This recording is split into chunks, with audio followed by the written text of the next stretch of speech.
ഒരുപക്ഷെ ഈ ശുശ്രൂഷയിൽ പങ്കെടുക്കുന്ന ചിലര് ഒരുപക്ഷെ നാട്ടുകാരുടെ മുമ്പിൽ ഏതെങ്കിലും ഒരു തെറ്റ് ചെയ്തതിന്റെ പേരിൽ അപവാദങ്ങൾ കേൾക്കേണ്ടി വരുന്നവരാവും. മറ്റുള്ളവരുടെ മുമ്പിൽ നാണം കെട്ട അവസ്ഥയിലൂടെ ജീവിക്കേണ്ടതുണ്ടാവും.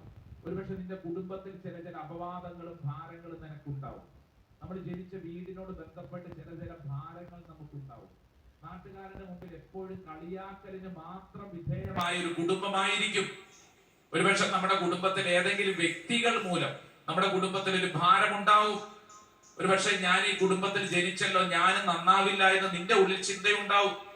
ഇതാ കർത്താവ് പറയുന്നു, നിന്നെ മാന്യയാക്കാൻ കർത്താവ് ആഗ്രഹിക്കും. 2 കരങ്ങൾ ഉയർത്തിപ്പിടിച്ചോ. നിന്റെ അവസ്ഥയ്ക്ക് മാറ്റം വരും. പൗലോസും സീലാസും നമ്മുടെ മുമ്പിൽ പഠിപ്പിക്കുന്ന പാഠമാണ്. നിന്റെ ജീവിതത്തിൽ നീ വചനം സ്വീകരിക്കാൻ തുടങ്ങുന്നതനുസരിച്ച്, വചനം നിന്റെ ഹൃദയത്തിൽ പ്രവർത്തിക്കാൻ തുടങ്ങുന്നതനുസരിച്ച് നിന്റെ അവസ്ഥയ്ക്ക് മാറ്റം വരും. നിന്നെ കർത്താവ് ഒരു ഉയർന്ന സ്ഥലത്തേക്ക് മാന്യനാക്കി മാറ്റും. മറ്റുള്ളവരുടെ മുമ്പിൽ നിനക്കൊരു അംഗീകാരം കിട്ടത്തക്ക തരത്തിൽ കർത്താവ് നിന്നെ ഉയർത്തും. 2 കരങ്ങൾ ഉയർത്തിപ്പിടിച്ചോളൂ. നഷ്ടപ്പെട്ടതിന് ഓർക്കേണ്ട, ഭാരപ്പെടേണ്ട, മറിച്ച് കരങ്ങൾ ഉയർത്തി എല്ലാവരും ഈശോയെ എന്ന് വിളിച്ചൊന്ന് സ്തുതിച്ചേ. നാവ് തുറന്നൊന്ന് സ്തുതിച്ചേ. ഹൃദയം തുറന്നൊന്ന് സ്തുതിച്ചേ. ഈശോയെ ഞങ്ങൾ വിശ്വസിച്ച് പ്രാർത്ഥിക്കുന്നു. ഞങ്ങളുടെ ജീവിതത്തിൽ ഞങ്ങൾ ഇത് കടന്നു പോകുന്ന അവസ്ഥയിൽ കർത്താവേ ഞങ്ങളെ ഉയർത്തണമേ. ഞങ്ങൾക്കൊരു ജനനം വേണം, ഞങ്ങൾക്കൊരു അഭിഷേകം വേണം, ഞങ്ങൾക്കൊരു വീണ്ടെടുപ്പ് വേണം. കർത്താവ് ഞങ്ങളിൽ സംഭവിക്കപ്പെടട്ടെ. എല്ലാ തടസ്സങ്ങളും കർത്താവ് മാറ്റട്ടെ. ഒരു പുത്തൻ അഭിഷേകം ഞങ്ങളിലേക്ക് വെളിപ്പെടട്ടെ. ആരാധന ആരാധന ആരാധന ആരാധന ആരാധന ആരാധന ആരാധന ആരാധന ആരാധന ആരാധന ആരാധന ആരാധന ആരാധന ആരാധന ആരാധന ആരാധന ആരാധന ആരാധന പിതാവിന്റെയും പുത്രന്റെയും പരിശുദ്ധാത്മാവിന്റെയും നാമത്തിൽ ആമേൻ. ഉച്ചത്തിൽ പറഞ്ഞേ ആമേൻ ആമേൻ ആമേൻ. നമുക്ക് എല്ലാവർക്കും മുട്ടുകുത്താം. കരങ്ങൾ കൂപ്പി ദൈവസന്നിധിയിൽ നന്നായിട്ട് പ്രാർത്ഥിക്കാം. ഈശോയെ, ജീവിതത്തിൽ നഷ്ടപ്പെട്ടതിനെ ഓർത്ത് ഞാൻ സങ്കടപ്പെടുന്നില്ല. എനിക്ക് നഷ്ടപ്പെട്ടതിനെ ഓർത്തുകൊണ്ടല്ല, മറിച്ച് ഞാൻ നേടാൻ പോകുന്ന കാര്യങ്ങളെ കുറിച്ച് ഓർത്ത് ഞാൻ കർത്താവേ നന്ദി പറയുന്നു. കാരണം എന്നെ മറ്റുള്ളവരുടെ മുമ്പിൽ മാന്യയാക്കുന്ന അങ്ങയുടെ വലിയ സ്നേഹം കർത്താവെ ഞങ്ങൾ സ്വീകരിക്കുന്നു. കരങ്ങൾ കൂപ്പി നമുക്ക് ഒരുമിച്ച് പാടി പ്രാർത്ഥിക്കാം.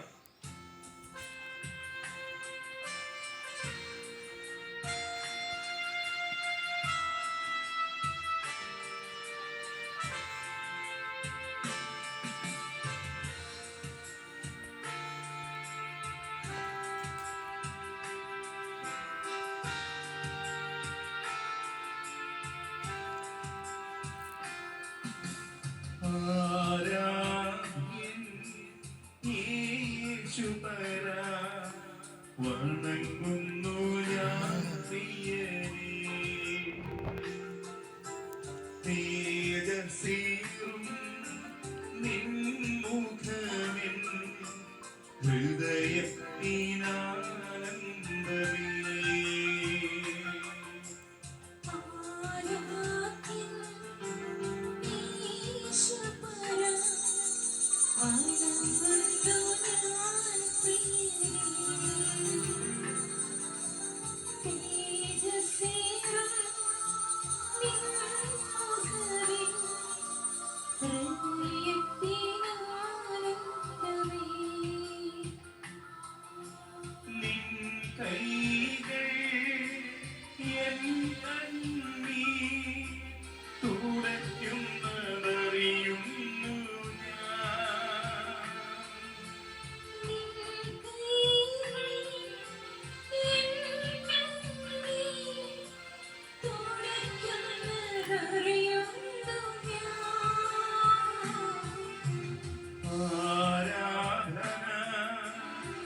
ആരാധന ഈശോയേ ആരാധന.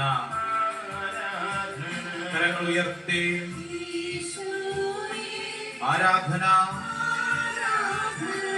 ഈശോ ഈശോ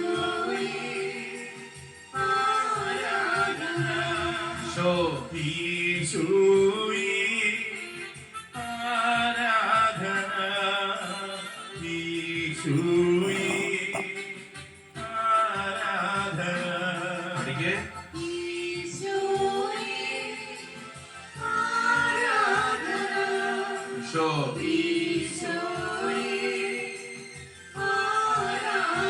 രണ്ട് കരങ്ങൾ ഉയർത്തുന്ന സ്തുതിച്ചൊന്ന് പ്രാർത്ഥിച്ചേ.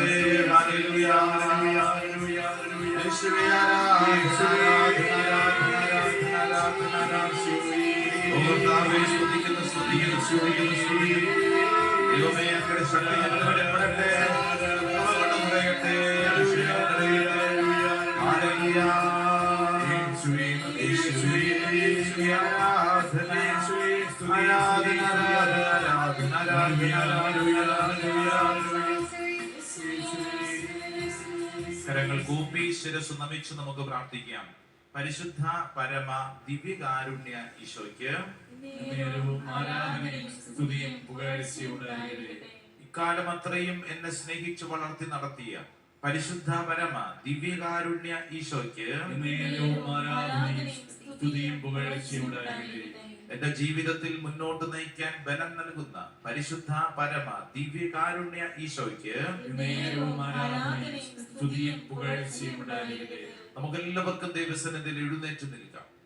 എന്റെ പ്രിയപ്പെട്ട സഹോദരങ്ങളെ, ഈ പരിശുദ്ധ അൾത്താര നമ്മളെ ക്ഷണിക്കുന്നത് നമ്മുടെ ജീവിതത്തെ അല്പം കൂടെ അന്തസ്സിൽ ഉയർത്തുന്നതിന് വേണ്ടി, നമ്മളെ മാന്യന്മാരാക്കുന്നതിന് വേണ്ടി, നമ്മുടെ ജീവിത നിലവാരം ഉയർത്തുന്നതിന് വേണ്ടി ഒരു വലിയ സ്വാഗതമാണ്.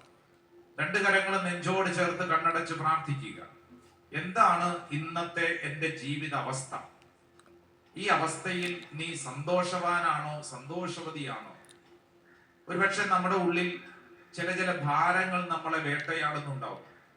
എന്റെ അവസ്ഥ ഇങ്ങനെയാണല്ലോ, ഞാൻ രക്ഷപ്പെടത്തില്ല, ഞാൻ നശിച്ചൊരവസ്ഥയിലാണ്, ഇനി ഞാൻ എന്തു ചെയ്യുമെന്ന് ഭാരപ്പെട്ടുകൊണ്ടിരിക്കും. അതേസമയം തന്നെ അനേകര്, ഈ ശുശ്രൂഷയിൽ പങ്കെടുക്കുന്ന അനേകര് ഇപ്പോഴത്തെ ആയിരിക്കുന്ന അവസ്ഥയിൽ ഇതൊക്കെ ഇങ്ങനെ പോവുകയുള്ളൂ, ഞാൻ ഇങ്ങനെ ജീവിക്കാൻ വിധിക്കപ്പെട്ട ആളാണ് എന്നിങ്ങനെ പറഞ്ഞ് അസ്വസ്ഥപ്പെടുന്നുണ്ടാവും. എന്നാൽ വിശുദ്ധ അൾത്താര നിന്നെ ഇപ്പോൾ ക്ഷണിക്കുന്നത് നിന്റെ ജീവിത നിലവാരത്തെ ഉയർത്തുന്നതിന് വേണ്ടിയാണ്.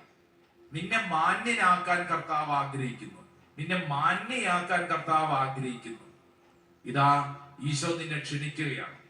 വചനത്തോട് നിനക്ക് എത്രത്തോളം ബന്ധമുണ്ടോ അത്രത്തോളം നിന്റെ ഉള്ളിൽ കർത്താവ് ഒരു മാന്യതയുടെ കൃപ നൽകും. നീ അത് വിശ്വസിക്കുക. കർത്താവെ, നിന്നോടുള്ള ബന്ധമാണ് എന്റെ അനുഗ്രഹം. റോമാക്കാർക്കെഴുതിയ ലേഖനം 9:16 എന്നാൽ മനുഷ്യന്റെ ആഗ്രഹമോ പ്രയത്നമോ അല്ല, മറിച്ച് ദൈവത്തിന്റെ ദയയാണ് എല്ലാറ്റിന്റെയും അടിസ്ഥാനം. രണ്ട് കരങ്ങളും ശിരസിൽ വെക്കുക, കണ്ണടയ്ക്കുക. ഓരോ വ്യക്തിയും ചിന്തിക്കുക, എന്താണ് എന്റെ ജീവിത അവസ്ഥ? ഈ അവസ്ഥയ്ക്ക് ഒരു മാറ്റം വരണ്ടേ? നമ്മുടെ തന്നെ സ്വഭാവ രീതികൾ ചിന്തിക്കുക. ഒരുപക്ഷെ നമ്മുടെ സ്വഭാവത്തിൽ ചില കാര്യങ്ങൾ നമുക്ക് മനസ്സിലാവുന്നില്ല, നമുക്ക് പിടിച്ചിട്ട് കിട്ടുന്നില്ല. നമ്മുടെ വായിൽ നിന്ന് വീഴുന്ന വാക്കുകൾ തന്നെ നമുക്ക് മനസ്സിലാവുന്നില്ല, നമ്മുടെ പ്രവർത്തികൾ തന്നെ നമുക്ക് മനസ്സിലാവുന്നില്ല. നമ്മൾ വലിയ ഭാരപ്പെട്ടായിരിക്കും. ഞാൻ ഇങ്ങനെ ആയിപ്പോയല്ലോ, എന്റെ വീട് ഇങ്ങനെയാണല്ലോ, എന്റെ ചെറുപ്പകാലം മുതൽ ഇങ്ങനെയാണല്ലോ എന്ന് നീ ചിന്തിച്ച് നീ ഭാരപ്പെടണ്ട. നീ ആയിരിക്കുന്ന അവസ്ഥയെ മാറ്റിമറിക്കാൻ ദൈവത്തിന് സാധിക്കും. നിന്റെ ഗതി കർത്താവ് മാറ്റും. നിന്റെ യാത്രയുടെ വഴി കർത്താവ് മാറ്റും. നീ അത് വിശ്വസിക്കുക. ഒരുപക്ഷെ ഇത് ഈ പ്രാർത്ഥിച്ചുകൊണ്ടിരിക്കുന്ന ദമ്പതികളിൽ ചിലർ ചിന്തിക്കുന്നത്, ഞാൻ ഇങ്ങനെ ഇയാളെ വിവാഹം കഴിച്ചു, ഇനി എന്റെ ജീവിതം ഇങ്ങനെ തന്നെ തീരും, എന്റെ ജീവിതത്തിൽ ഇനി എനിക്ക് സന്തോഷിക്കാനൊന്നുമില്ല, ഈ അവസ്ഥയിൽ ഞാൻ നശിച്ചൊരവസ്ഥയാണെന്നൊക്കെ ചിന്തിക്കുന്ന അനേക ദമ്പതികളുണ്ട്. ദമ്പതികളെ, ഇതാ വചനം പറയാണ്, നിന്റെ ജീവിതത്തിന്റെ സന്തോഷത്തിന്റെ മാനദണ്ഡം അതെന്താണെന്ന് വചനം നിന്നെ പഠിപ്പിക്കുക.